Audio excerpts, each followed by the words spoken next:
What's up? Welcome back. Like I said in the last video, today I'm gonna play Halls of Torment, a horde survival roguelike game which has released a major update with a new map and maybe even new heroes and equipment. I did not read the full details because I just want to jump right in and play the game. For people who did not know this game and its mechanics, I will explain it in the video. So basically, you have multiple heroes to choose from before adventuring into the dungeon, each with different stats and weapons.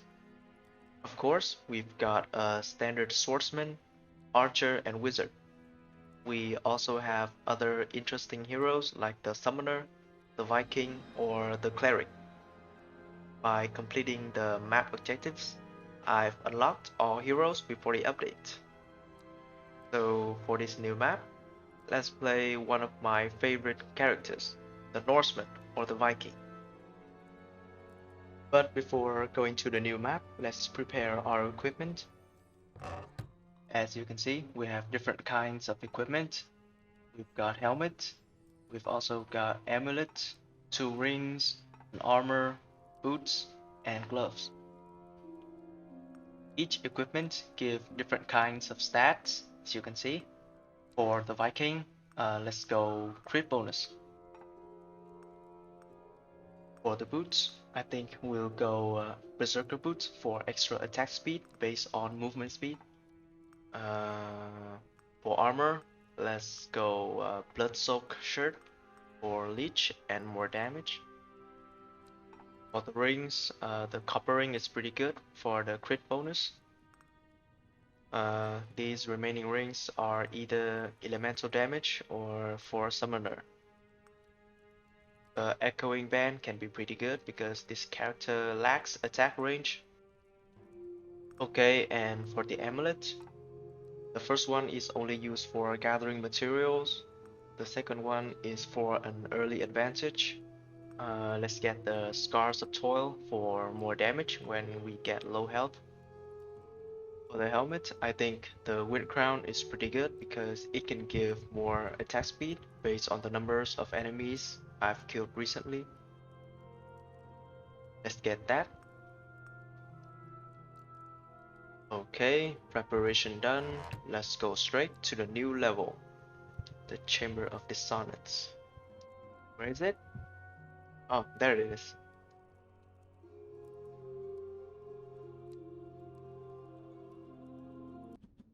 Okay, we're in. Right in the first seconds into the game, we're faced with a new kind of enemy. These fuckers' mechanic is pretty the same as the imps in the Ember Grounds. Looks like they don't approach us right away, but swarm us and keep a distance before rushing in.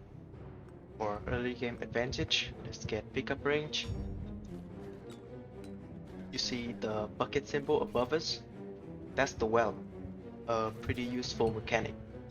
So when killing elites and mini bosses, they can drop a scroll for learning an attacking skill used only for this run, or a piece of equipment. We can't take all dropped equipment back to the surface unless we use the well. As I remember, we can only take one item back to the surface, so we have to make a decision to take which item. I think this is a pretty cool way to balance the game and encourage players to play the game more. While there are not a lot of enemies, let's find the scrolls. We'll go for the one on the right first, but I've gotta say, these naked assholes are fucking annoying.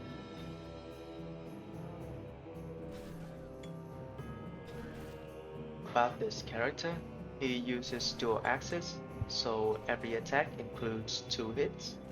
The Norseman's attack range and area is pretty small, that's why we use Echoing Band for more AoE and range. For upgrades, the Norseman scales well with HP, regeneration, and movement speed. So Berserker boots will also provide a lot of stats later in the run. Let's get more attack speed from proficient stance.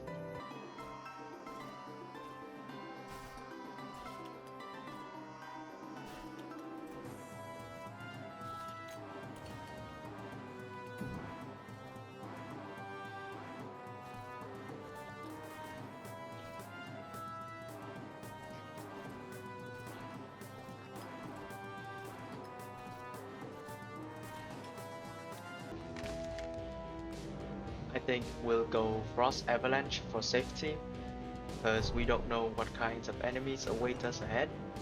The slow from the avalanche can help us get out before getting swarmed.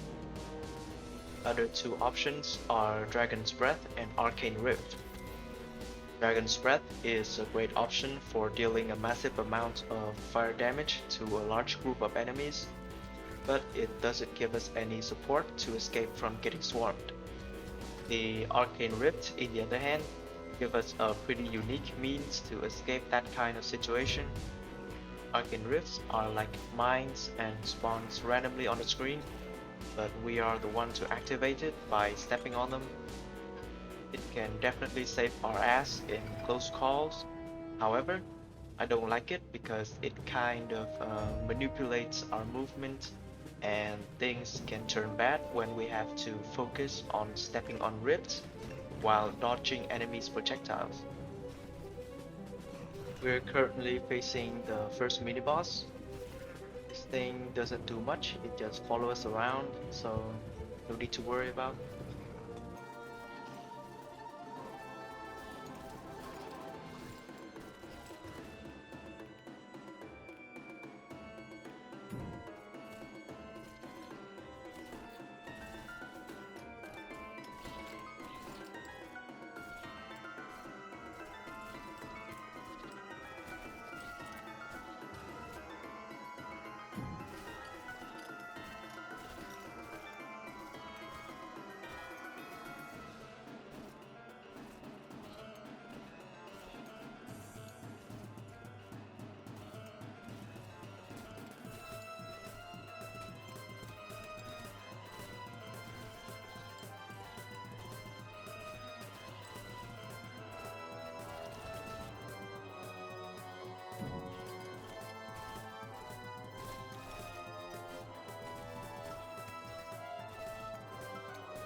Well, this looks like a new enemy and a mini boss as a bonus.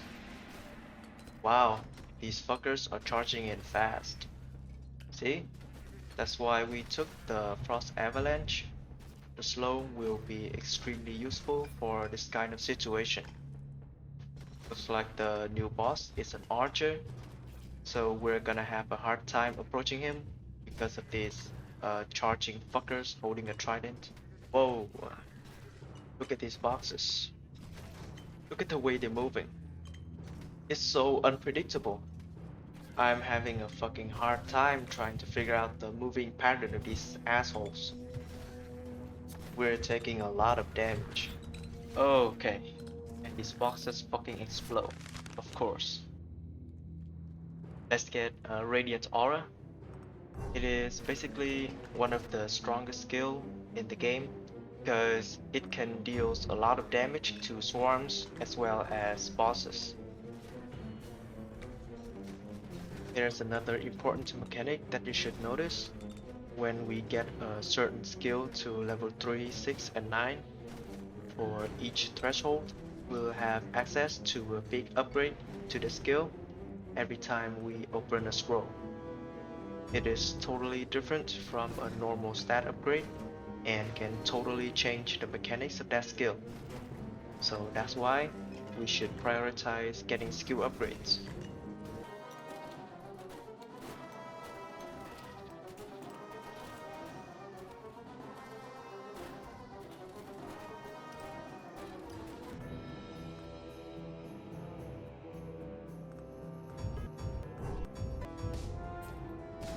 Okay, looks like we're facing a new type of boss. So he throws small fireballs. What? We're taking a lot of damage because that skill is pretty confusing. Luckily we have a pretty good regen, so if we learn how to dodge his skills, we'll be fine. Looks like his new skill is him retrieving his fireballs back to him. So how do we dodge it? We get more regen, of course. Looks like a pretty effective way to dodge this skill is to run as far away from the boss and get between the fireballs.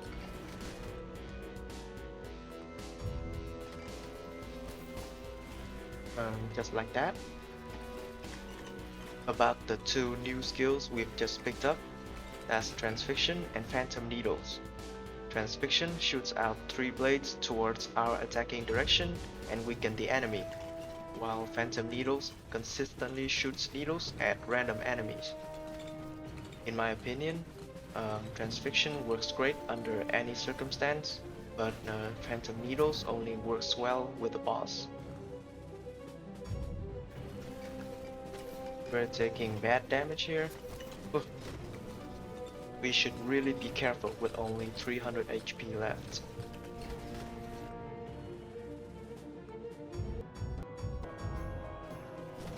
We're in a pretty bad spot now because the second boss comes out and it looks exactly like the first one. I'm getting used to the skills of this boss, but 2 of them, nah. Let's quickly kill the low health one and then we'll deal with the second one.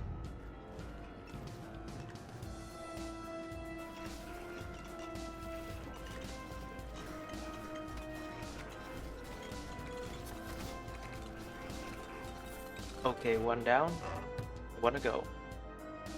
These bottles are pretty important for us in later runs because if we retrieve it using the well, we'll get more upgrade rerolls and even skill rerolls.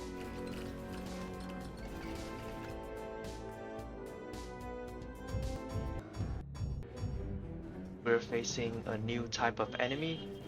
Looks like when they die, they release a fireball to behind our back. Maybe their purpose is to cut out our escape path when facing a swarm. I think the best strategy against them is to circle around. Our plan here is to get to the well and retrieve an item before the number of enemies overwhelmed us.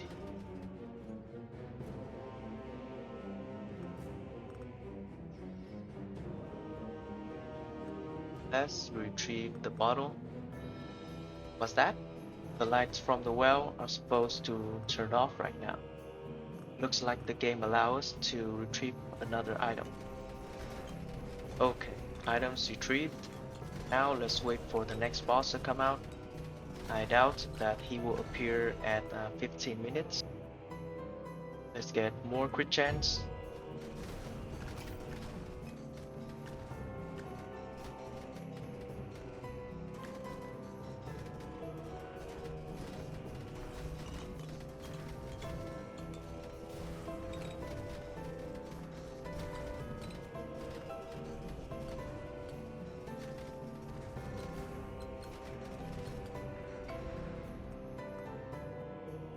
We'll upgrade Frost Avalanche. Okay, our next boss is a fucking meatball. He doesn't do shit, he just rolls around. While the first boss shoots a fucking rain of fireballs and retrieve fireballs.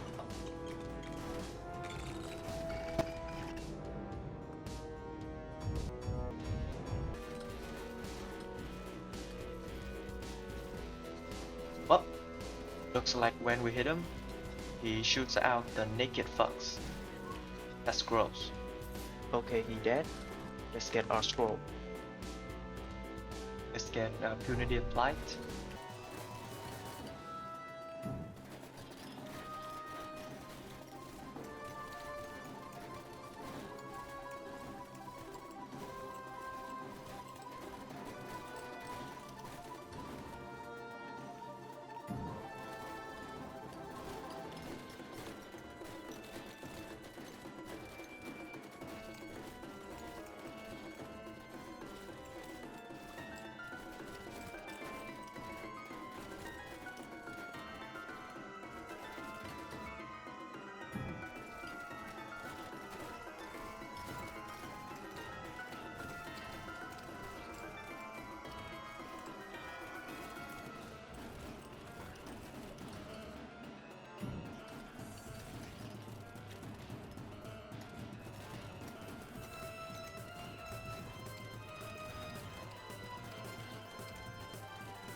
Okay, we got 2 new upgrades for the Frost Avalanche. I think we'll get Quick Freeze for more slow effect.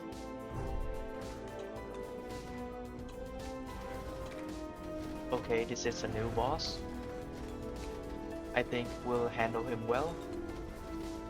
Its attacks are pretty predictable.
Let's upgrade our Radiant Aura to max level.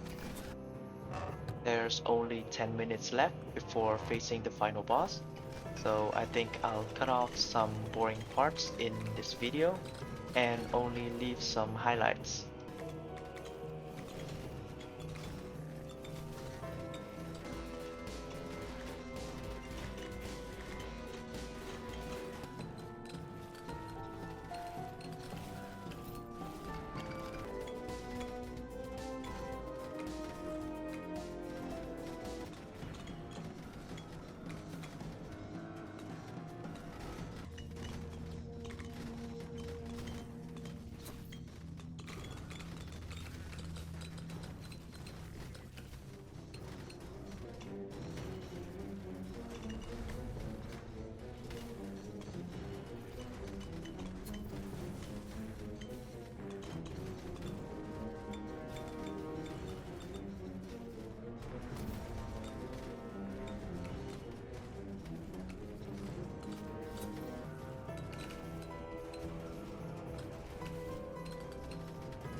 We currently have level 9 Frost Avalanche, level 10 Radiant Aura and Transfixion. We're pretty ready for the final boss of this map. There he is. Let's see what he's got.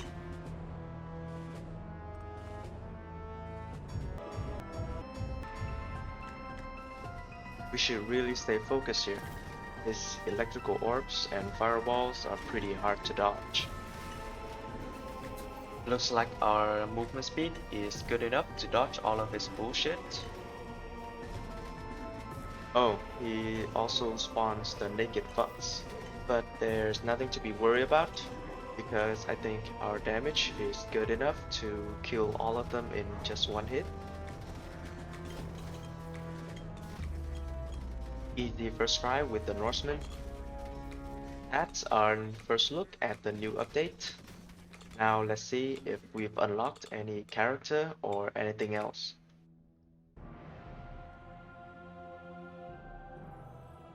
We've unlocked a new character. You can see it in the achievements in the right. We'll look into him in our next Halls of Torment video. By that time, see you guys later. Please leave a like, comment, and consider subscribe if you enjoy my content. Thank you so much. Peace.